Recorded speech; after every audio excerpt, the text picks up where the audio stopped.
Kwa majina naitwa Francis Auma. Mimi ni ofisa wa dharura shirika la Muhuri, na tuko na wenzetu hapa kutoka Concerned Citizen, She Rises, Amkeni, Aki Africa, Vocal Africa.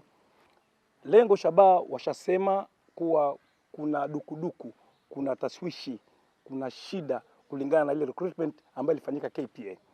Lakini mimi nasema kama mtetezi wake za kibinadamu, lazima tuwe soba na masuala haya. Tusifanye vitu kwa msingi ya kuonekana we ni mwanasiasa, we ni mbabe. Kuna mambo mengi hapa pwani ya Kenya. Masuala ya infrastructure very poor katika Mombasa hii. Hatuoni wanasiasa wakijitokeza na nguvu ku address masuala ya infrastructure, insecurity, masuala ya drugs, masuala ya education. Lakini hii KPA kwa kuwa watu wao hawakuandikwa kazi, ndio leo waenda kwa majukwaa wataka watu wacheze kirumbizi, wipe emotion, yani kubeba watu influence, yani watu wetu pressure group. Abdul Swamad, you are above that. Omar Mwinyi, you are above that. Tunawaambia tusifanye siasa na KPA. Na KPA si ya Mombasa peke yake. Kuna dry port Naivasha, kuna KPA Kisumu, kuna KPA Shimoni, kuna KPA Lamu.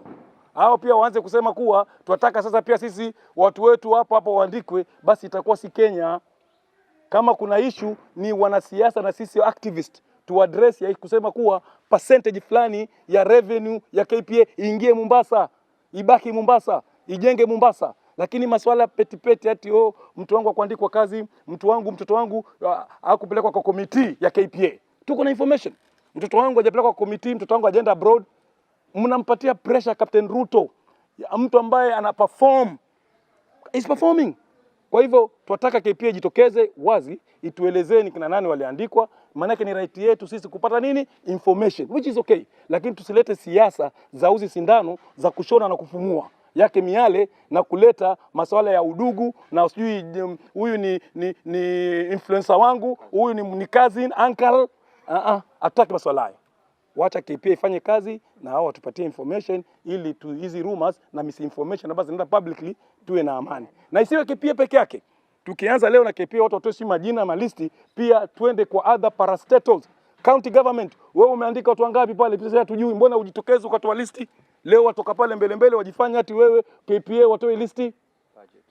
Double speaking standard. That's all. Let me say something. Please do.